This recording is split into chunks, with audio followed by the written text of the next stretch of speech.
Are you ready? Hey, think you can tell us what to do?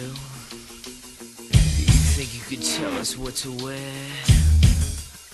You think that you're better? Well, you better get ready. Bow to the masters. Break it down.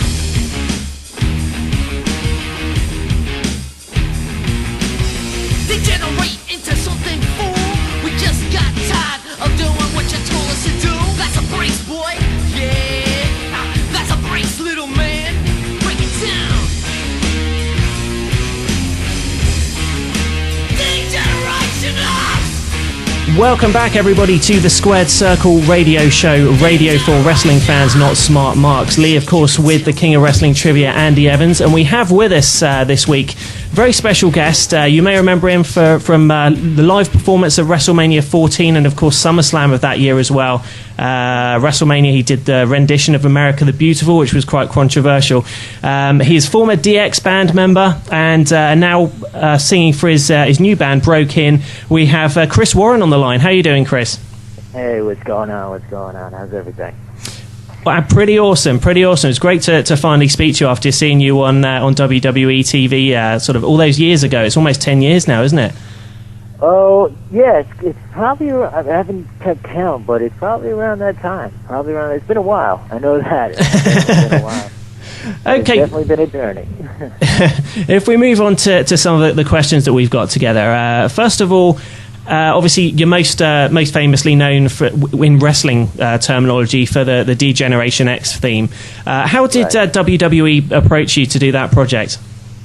Well, it was kind of like word of mouth. What had happened was I was in a band, and we were playing locally, and a friend of mine had come by and saw us, and he had done work with the WWF on some themes.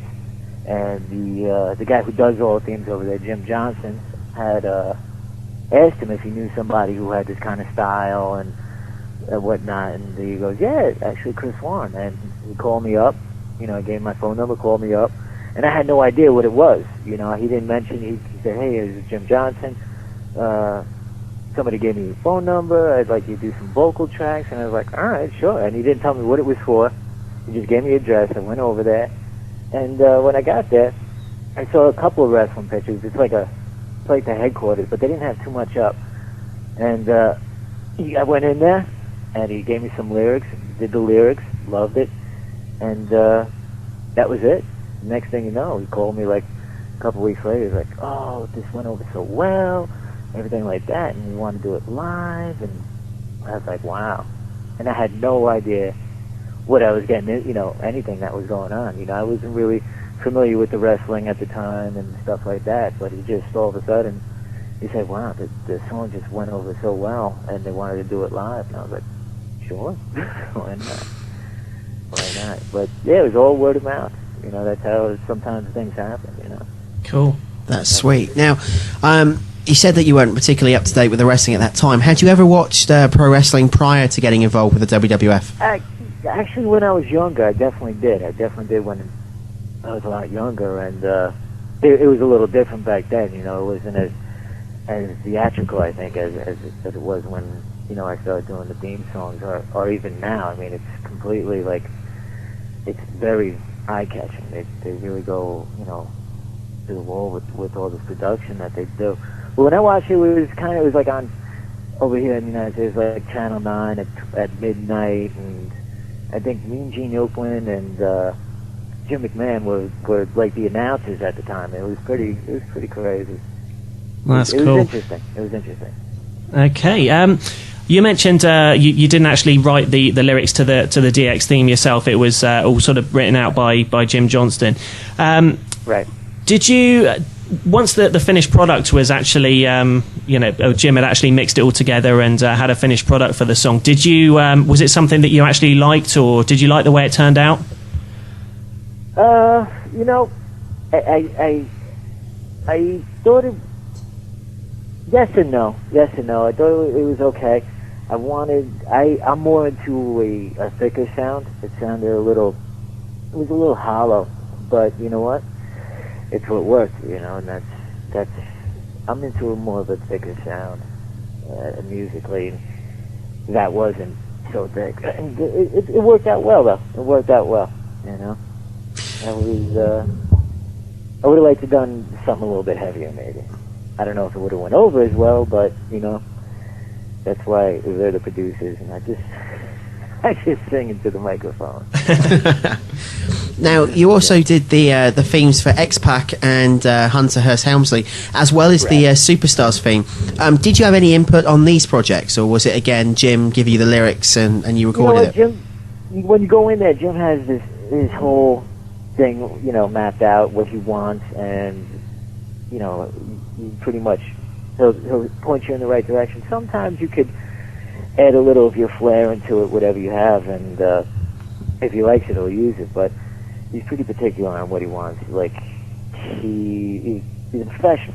You know, he's got the music down, he's got the lyrics down, he has it in his head how that's going to sound, and that's pretty much what you go in there with. You know, it's you could offer your opinion, but 9 times out of 10 they already know what they want. You know, it's a business there, and that's all they do. You know, they're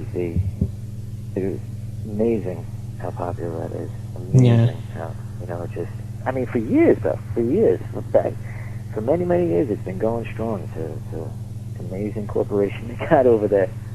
Yeah, absolutely. I totally agree with you. Now, we're moving on to April 1st, of course. We've got WrestleMania 23 taking place. And, of course, you're live at WrestleMania 14. Of course, you did the DX theme for Triple H and Shawn Michaels. And also, you did the controversial version of America the Beautiful. What were your thoughts on that? Actually, I mean, you know what, though? I'll tell you what. It just so happens that the bass player from the DX band is stopped by today. He didn't even know what was going on. He should.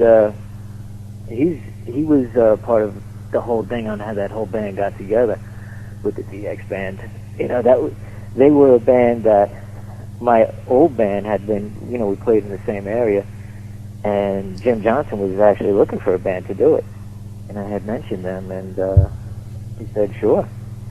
And that's how that whole DX band thing actually got together too. The band was actually a really good band. Actually, hold on, pick up the phone, say hello. Just say hello to Drew. He was the bass player in that whole thing. Hello? Hi, Drew. How you doing? Yeah, that's cool. So we got 2 members of the DX band on the line right now, so that's cool. Yeah. He was just talking about the America the Beautiful theme that we did, which is a little controversial. We went backstage after doing that, and everybody was looking at us with grimaces and frowns. Was it like uncomfortable to do in front of the crowd, because you could hear the booing going on in the background? And I know it was you kind of had to do it like that to generate more heat for the bad guys for DX. But you know, did you feel really bad having to do that and disrespect the national anthem like that? I think for a brief second, but then after we were done, you know, everyone's booing, and we were all psyched because we were just on TV. We were like high-fiving each other in the back. People were going, "You suck!" It was like this really surreal thing. And then Jim McMahon comes up and goes, "That was beautiful. That was great. We love it." Wait. Vince McMahon, right? Vince McMahon. I keep on saying Jim McMahon. So the Chicago Bears quarterback was back there, right? And the bridge came up and gave me a pat on the ass. I think I said Jim McMahon before, too. Yeah, the whole Super Bowl thing with the Bears just went off. That's why that was happening. But yeah. No, it was fun. I liked playing a part of the bad guy when everybody started yelling at us. It was funny. I thought it was funny because people actually take the whole thing seriously, you know. Yeah. And we were like, that was fun.